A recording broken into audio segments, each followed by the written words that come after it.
عرض ادب و احترام خدمت همه رفقای عزیز دل کانال یوتیوب سلطان فیکس. انشالله که حالتون خوب باشه، تنتون سلامت باشه. امروز اومدیم با یک استراتژی بسیار جذاب. یعنی هر چقدر از این استراتژی، از قدرتش، از جذابیتش، از سادگیش بگم کمه.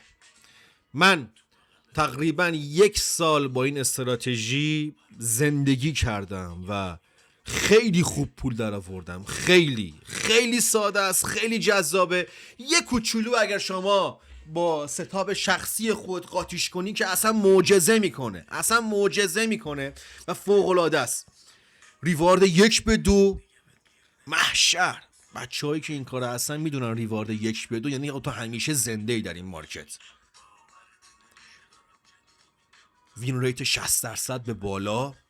اصلا تا این فریم 3 دقیقه اصلا نگم برات، فقط باید ببینی تا آخر ویدیو، فقط باید بشین تماشا کنی و لذت ببری از این چیزی که امروز داری یاد میگیری و تست شده.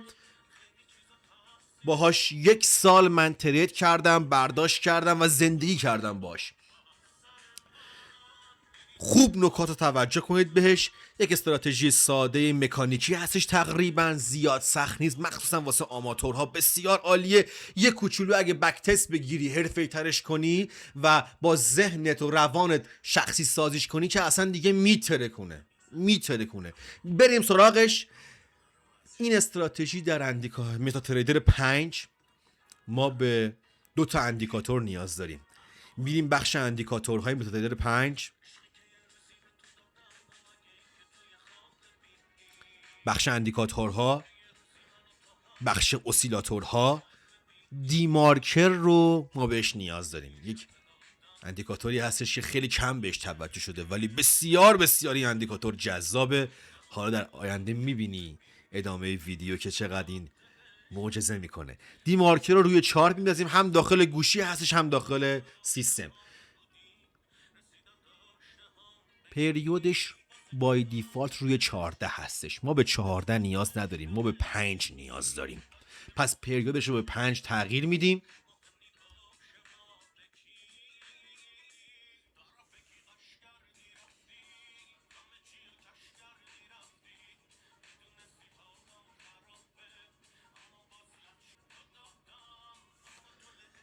به 5 تغییر میدیم.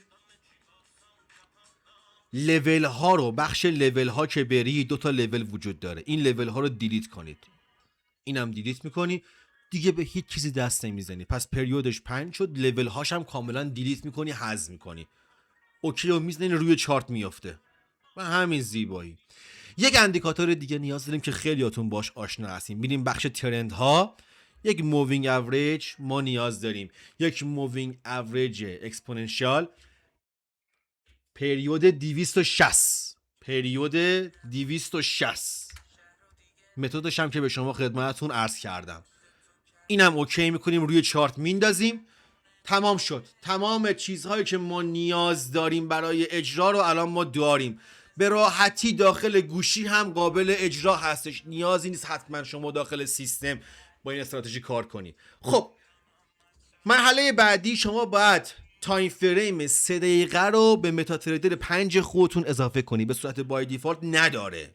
خب میری بخش تایم فریم ها. اگر داخل گوشی هستی که یه چرخنده اون بالا هستش، اگر داخل متا هستی که روی بخش تایم فریم ها راست کلیک میکنی، کاستومایز رو میزنی و 3 دقیقه رو اینسرت میکنی و تمام. مثلا 3 دقیقه رو هم اضافه کردیم. خب ما در 3 دقیقه سیگنال میگیریم، اما تحلیلمون روی 15 دقیقه است. در این استراتژی در 15 دقیقه تحلیل میکنیم، اقدام میکنیم و در 3 دقیقه معامله باز میکنیم. در تمامی نمادها میشه ازش استفاده کرد، ولی من نمادی که خودم خیلی ازش استفاده میکنم طلا بوده و فوق العاده رو طلا جواب میداده. حتما بک تست بگیرید رو نمادهای دیگه قبل از استفاده. پس میایم در تفریم 15 دقیقه 2 تا کار باید انجام بدیم. یکی این که اولین کاری که میکنیم زوم متا تریدر رو میاریم روی عقب. یعنی شما باید کاملا کل چارت رو به صورت واید ببینی. وقتی که به صورت واید دیدی میای سراغ دیمارکره، یه خط افقی برمیداری از نوار ابزار، میای میبینی انتهای نقاطی که ریورس کرده رو پیدا میکنی، یه خط میندازی جایی که بیشترین برخورد و بیشترین ریورس رو داریم میبینیم، انتهاشون بوده، نکن دیگه از این بیشتر ما نداریم، همه توی این ناحیه برگشتن. یه خط افقی دیگه هم میندازیم روی سقف همین کار، برای سقف هم همین کار رو میکنیم. در این ناحیه همه اکثرا برگشتن. این کار رو همیشه باید آپدیت کنید نسبت به ATR کندلی، هر فصلی تغییر میکنه این. پس این دوتا خط رو همیشه باید نگاه کنید که آپدیتش کنید. خب این از این قضیه. وقتی که این کار رو کردیم دوباره دیمارکر برمیگرده به اندازه خودش. حالا زوم میکنیم. خب از مووینگ اوریج چه استفاده میکنیم؟ ما از مووینگ اوریج توی این استراتژی خوب گوش کن، فقط واسه فهمیدن جهت روند استفاده میکنیم. اگر شما شخصی هستی که تکنیکال بلده، شخصی هستی که میدونه چی کار کنه، اصلا نیازی نیست مووینگ اوریج بندازی. شما میدونی آقا روند رو من میتونم تشخیص بدم. اما اگه شخصی هستی که نمیتونی خوب تشخیص بدی روندو، از مووینگ اوریج استفاده میکنی. کندل ها بالای مووینگ اوریج بودن، ما فقط معاملات بای میگیریم، در جهت روند میخوایم معامله بشیم. خب اگر کندل ها زیر مووینگ اوریج بودن، ما فقط دنبال سل میگردیم. پس اینم از این قضیه. حالا وقتی که اینو فهمیم در تایم فریم 15 دقیقه، پس ما دنبال سل ها نیستیم، دنبال بای هستیم. باید در تایم فریم 15 دقیقه حالا بیایم جایی که این دیمارکر خط قرمز ما رو رد کرده اومده پایین ترش و به سمت بالا داره برمیگرده. خوب دقت کن، اینجا رو ببین، دوباره اینجا رو ببین این یه تیکه رو ببین، آبی دارم نشون میدم با فلش. ببین دیمارکر اومده خط رو رد کرده قرمز رو و به سمت بالا داره برمیگرده. یک همچین موقعیتی در 15 دقیقه وقتی پیش بیاد، ما یعنی آماده بشیم برای سیگنال گرفتن. یه خط عمودی برمیدارم، جایی که میخواد به سمت بالا برگرده رو خط میندازم. حالا وقتی که این موقعیت پیدا شد، تنها کاری که باید انجام بدم اینه که برم تا تایم فریم 3 دقیقه خط رو پیدا کنم. خوب دقت کن، اندیکاتور دیمارکر اندیکاتور اصلاحی نیست، پس اینا تغییر نمیکنه به مرور زمان، همینجوری ثابت میمونه جاش. درست واسه بک تست گرفتم، پس هیچ مشکل خاصی نداره. خب وقتی که اومدم تو 3 دقیقه، حالا تنها کاری که من باید انجام بدم اینه که از جایی که میدونم قرار ریورس اتفاق بیفته، قبلش یه خط روند پیدا کنم. یه خط روند ساده، اصلا چیز سختی تو خط روند کشیدن پیدا نکنید آقا. یه خط روند های به ترتیب داره میاد پایین، من های رو به هم دیگه وصل میکنم و حالا منتظر میمونم این خط روند من کندل بالاش کلوز کنه. به محض کلوز کردن ببخشید من وارد معامله میشم. استاپ کجا؟ آخرین لوی من هر جا که هستش من وارد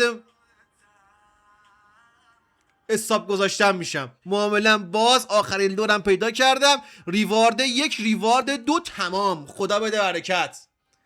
یه معامله زیبا بدونش دردسر. دوباره 15 دقیقه، دوباره میام 15 دقیقه ببینم کجا باز دوباره دفعه قبلی. آها توی این ناحیه نگاه کن، توی اینجا وارد شده، اینجا داره خارج میشه. جایی که خارج میشه رو ما خط میندازیم. بله حالا میرم 3 دقیقه خط روند داره. بله دارم میبینم این خط روندشه به همین زیبایی. یه این دستم در رفت، یه لحظه اینجا میشه، اینو قفلش کنیم. میام 3 دقیقه خط روند داره. بله داره، این خط روندش تمام. میبینی های ها رو به هم دیگه وصل کردم. اصلا تو خط روند کشیدن وسواسیت به خرج ندین، فقط منظم یه چیزی روند نزولی باشه، یک روند اصلاحی نزولی، یه خط روند زیبا. حالا به محض اینکه کندل بشکنه، به محض اینکه کندل بالای خط روند من بشکنه کلوز بده، معامله رو میگیرم. استاپ کجا؟ آخرین لوی من مشخصه، ریوارد 1 ریوارد 2 تمام. اینم از این معامله. دوباره 15 دقیقه در این ناحیه. ببین سرش زده بیرون، ببین یه ذره سرش زده از قرمزه بیرون، بعد رفته بالا. نقطه مشخص شد، من آبی رو خطشو میندازم،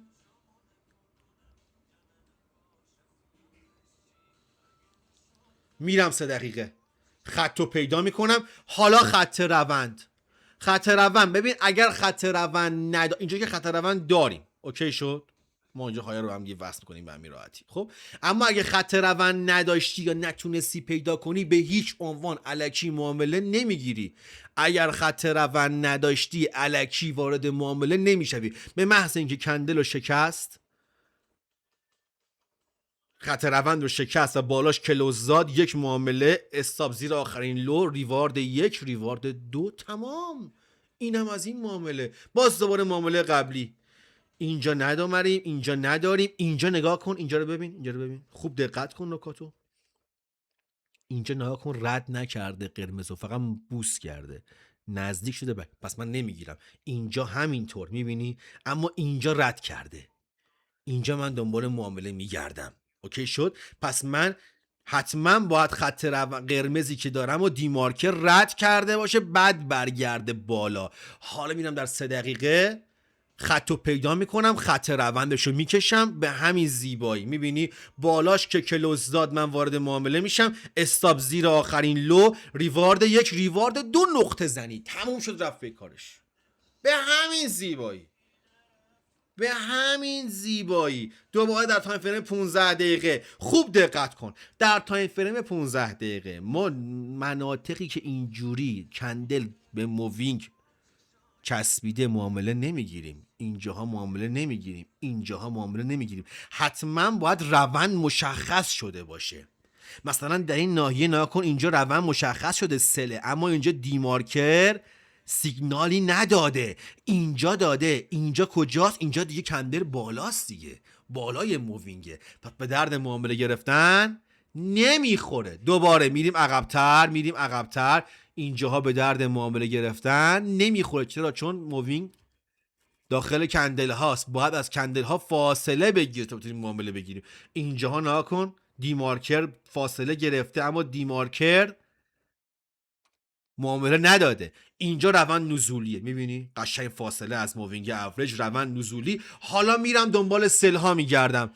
اولین جایی که کندل رد شده باشه، اینجا رد شده، اوکیه،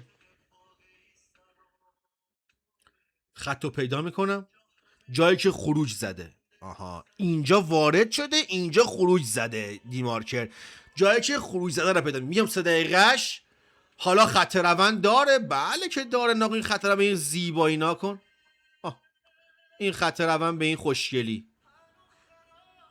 به همین زیبایی. اصلا وسواسیت تو خط روند نداشته باشید. زیرش کلوز کرد، آخرین قله تو سل گرفتن باید آخرین قله باشه. استاپ ریوارد 1 ریوارد 2، تموم. دوباره 15 دقیقه بعدی صبر میکنم بزنه بیرون، زده بیرون، اینجا برگشته بیرون. بله نکن. ببین وین ریت رو میبینی، همه رو دارم میگیرم و هرچی سیگنال میده، ولی حالا استاپ نداشتیم. دوباره 3 دقیقه یه خط روند. خط روند میبینی؟ نه خط روند نمیبینم. الکی که نباید خط روند بکشم. وقتی خط روند نمیبینم الکی الان به چی وصل کنم؟ چی رو به چی وصل کنیم؟ پس دنبال خط روند الکی نباشید. اصولی اصلا عجله نباید بکنی. چیزی که نمیبینی و نمیگیری برادر من. الان مثلا اینجا نمیگیری اینو، این رسیده به خط این بالا دیگه، به درد گرفتن نمیخوره. گفتم به این خط که برسه بعد فاصله داشته باشه. متوجهی؟ اینجا بوس کرده میشده مثلا با ارفاق گرفتش، میریم سراغش این چی داره، ولی در اصل خوب نزده بیرون که بخوایم اینو حساب کنیم، ولی ما حساب میکنیم. میریم 3 دقیقه خط روند داره؟ بله داره. ببین این یه خط روند خوب، شکست معامله، اینجا استاپ خوردیم، استاپ اینجا، استاپ خوردیم و همین راحت. یه استاپ، دوباره معامله قبلتر، اینجاها معامله نداریم، اینجاها بای داریم، اینجا بای داریم. بله اینجا یه خط میندازم من. خب اینجا من بای دارم، بله یه خط میندازم. خب میرم 3 دقیقه. اینجا خط روند دارم؟ بله دارم. تقریبا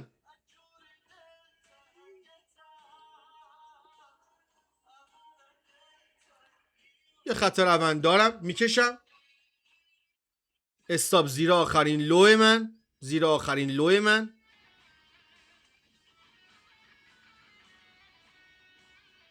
حالا اگه این وایسه با بیا یه خورده پایین هستم ولش کن. آها اینجا ریوارد 1 ریوارد 2 به همین راحتی. دوباره اینجا من خط روند دارم، اینجا اسپایکه. میبینی اینجا من چی رو به چی وصل کنم؟ خط روند ندارم. میبینی چی رو به چی بخوایم وصل کنیم؟ پس این رو نمیگیریم. جاهایی که اسپایک داره، جاهایی که خط روند نداره ما نمیگیریم. وین ریت فوق العاده جذابی داره. میگم من 1 سال با این استراتژی ترید کردم. 1 سال فوق العاده بود، فوق العاده برآیند عالی، درآمد فوق العاده عالی. فقط یه کوچولو بهینش کنید، درست تست کنید، قلقش دستتون بیاد، خیلی قشنگ. اینجا خط روند نداره، میبینی نمیگیرم. جایی که خط روند ندارم من نمیگیرم. خط روند باید قشنگ اصلاح کرده باشه. اینا الان به چی وصل کنم؟ اسپایک به چی وصل کنم؟ اینا الان نمیشه به چیزی وصل کرد که. پس الکی دنبال خط روند و هر روز معامله گرفتن نباشید. دوباره توی این ناحیه رد کرده، توی این ناحیه رد کرده، اوکیه. میبینی میام تو 3 دقیقه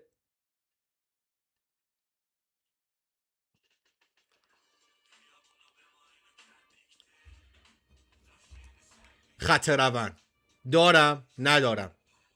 میبینی من مناطق اسپایکی رو نمیگیریم. حتما باید خط روند مشخص باشه. اگه بخوام خط روند اینو بگیرم اصولش میشه این. میبینی این میشه اصولی خط روند این ناحیه، میشه این. یعنی من صبر کنم اینجا با شکست این وارد معامله بشم، اینجا حساب بذارم، اینجا ریوارد 1 ریوارد 2. پس تو خط روند کشیدن خیلی دقت کنید. الکی خط روند برای خودتون از هر روندی نسازی.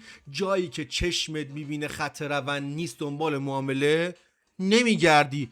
یک چارت دیگه، یک نماد دیگه، روزی 2 تا معامله دنبالش باش.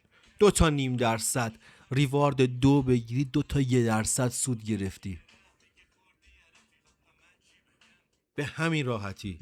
یه هفته‌ای اگر درست و اصولی بری جلو، قشنگ قلق دستت اومده. مخصوصا واسه پراپ ها خیلی عالیه، خیلی قشنگ میشه ازش استفاده کرد و برایند فوق العاده داریم. میبینید الان ما کل این مسیر یه دونه استاپ خوردیم، همش ریوارد 2 ریوارد 2.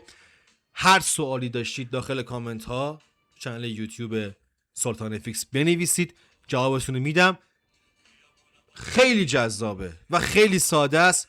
با گوشیتونم به راحتی میتونید انجام بدید. فقط حتما روندتون در جهت روند باشه. حتما هم برای خط روند کشیدن این دقت کنید. باید یک مثلا اگه دنبال بای هستی، باید یک روند اینجوری شیبدار باشه، قیمت اینجوری ریخته باشه، قیمت اینجوری صاف بود و به سمت بالا بود. اینا به درد ما نمیخوره. تو روند سعودی هم برای استل گرفتن حتما باید روند اینجوری شیبدار باشه، شیب شدید داشته باشه، شیب خوب که یه خط روند مناسب با شکست این خط روند اینجا وارد شی، نقطه ورود استاب این بالا. به همین زیبایی استفاده کنید. حتما داخل کامنت ها به هم بگید، پاسختون رو میدم. هر سوال داشتید. یا علی موفق باشید.